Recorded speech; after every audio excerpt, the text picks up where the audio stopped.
আসসালামু আলাইকুম। আমি এখন কেএফসি ফ্রাইড চিকেন বানাচ্ছি। আর যারা দেখছেন তাদেরকে পুরোটা দেখার জন্য অনুরোধ করলাম, ইনশাল্লাহ উপকার হবে। আর আমি প্রথমে চিকেনটা ম্যারিনেট করে নেব।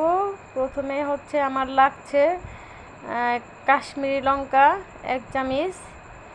আমি ঝালটা একটু বেশি দিচ্ছি, আমার চিকেন কিন্তু 8-10 পিস এরকম হবে। আর লাল মরিচের গুঁড়া আধা চামচ, আর দিচ্ছি গরম মশলার গুঁড়া 1 চামচ, আর লাগছে অরেগানো আধা চামচ, আর দিব সয়া সস 1 চামচ, আর সামান্য একটু ভিনেগার, আর লাগবে 2 চামচ সাদা তেল, আর স্বাদ মতো লবণ। এবার এই সব উপকরণ ভালো করে মেখে নিতে হবে। মেখে নিলে ভালো হবে আর কি। সবগুলো উপকরণ একদম ভালো করে মেখে তারপর চিকেনটা মেখে নেব। আমি ভুলে গেছি এখানে আদা রসুন আর গোলমরিচের গুঁড়াটা দিতে। এই সবগুলাই ভালো করে মেখে তারপর চিকেনটা দিলে বেশি ভালো হবে। আসলে আমি ভুলে গেছি। এখন চিকেনটা দিয়ে ভালো করে মেখে নিচ্ছি। এই চিকেনটা ভালো করে মেখে আমি রেস্টে রেখে দেবো 3-4 ঘন্টার জন্য।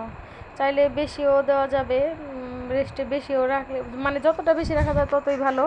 আমি 4 ঘন্টার মতো রাখবো। আর যদি সময় না থাকে তাহলে 15-20 মিনিট রাখলেই হবে। আর এটা কিন্তু একটু আলতো হাতে মেখে নিতে হবে, কারণ চিকেনের সাথে স্কিনটা আছে, মানে বেশি করে মাখলে কিন্তু ওটা মানে খুলে আসবে। আর এখন আমি আদা বাটা আর রসুন বাটা আধা চামচ, আর গোলমরিচের গুঁড়াটা দিয়ে নিচ্ছি। এবার এগুলা দিয়ে মেখে তারপর রেস্টের জন্য আমি রেখে দেব নর্মাল ফ্রিজে 3-4 ঘন্টার জন্য। এবার আমার দ্বিতীয় প্রোটিনটা বানাতে লাগছে। আমি একটা ডিম ফেটে নিয়েছি, এর মধ্যে লাগছে আধা চামচ গোলমরিচ আর সামান্য একটু লবণ। লবণটা না দিলেও হয়, কিন্তু আমি দিচ্ছি। আর লাগবে বাটার মিল্ক। এই বাটার মিল্ক এর সাথে ডিমটা দিয়ে ভালো করে ফেটে নেব। আর দিব 2 চামচ ময়দা। এবার ময়দাটা দিয়েও আমি একদম ভালো করে মিলিয়ে নিব। এটা মিলানো হয়ে গেছে। এবার তৃতীয় কোটিংয়ের জন্য লাগছে আমার 2 কাপ ময়দা, 1.5 কাপ ময়দা। আর এই 1.5 কাপ ময়দার সাথে আমি আধা কাপ কর্নফ্লাওয়ার পাউডার আর গার্লিক পাউডার। এই গার্লিক পাউডারের জন্য মানে খেতে এত ভালো লাগে, মানে এই গার্লিক পাউডারের জন্যই সম্পূর্ণ মনে হয় ঠিকঠাক আছে, মনে হয় এরকম। আমি এখানে গার্লিক পাউডার 1 চামচ দিয়ে নিয়েছি, আর অনিয়ন পাউডারও দিয়ে নিয়েছি 1 চামচ। এগুলো আমার বাসারই বানানো। আর লাগবে গোলমরিচের গুঁড়া,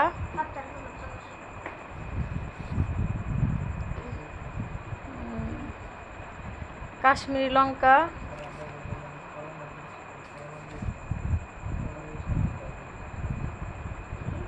জিঞ্জার পাউডার, প্রথমে আমি মিক্সড হার্ব দিছি, এখন কাশ্মীরি লঙ্কা আর সামান্য একটু বেকিং পাউডার, আর লাগবে একটু অরেগানো।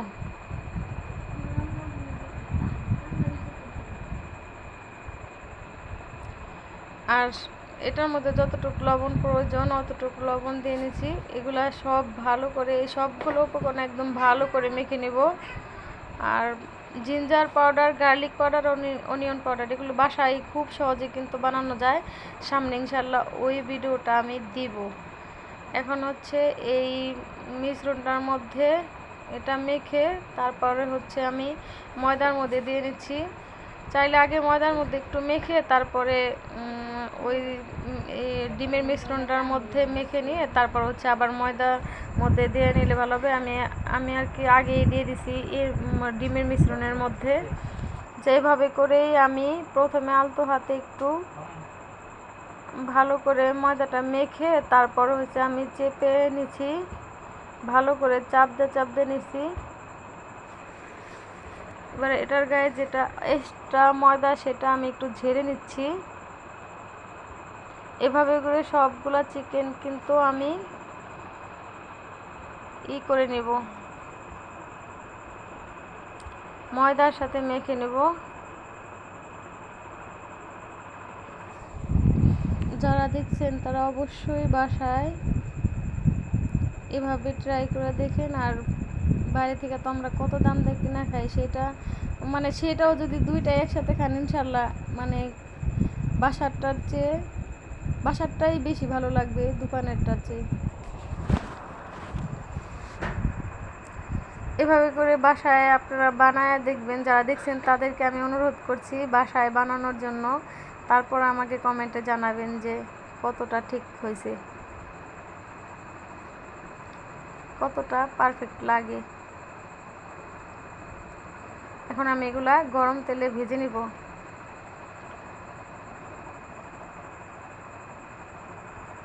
আমি এখন গরম তেলে প্রথমে 3 মিনিটের মতো একদম হাই হিটে ভেজে নেব।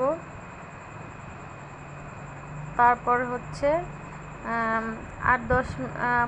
পুরোপুরি 8-10 মিনিট ভাজবো। প্রথমে হাই হিটে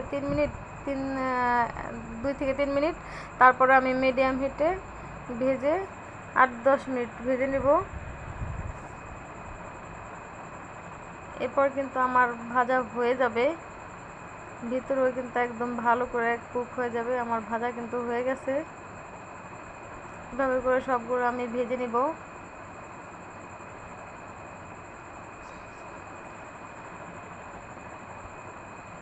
আমি এখন খেয়ে দেখাচ্ছি ভেতরটা কেমন হয়েছে। যারা দেখছেন তাদের সবাইকে ধন্যবাদ শেষ পর্যন্ত দেখার জন্য। আল্লাহ হাফেজ।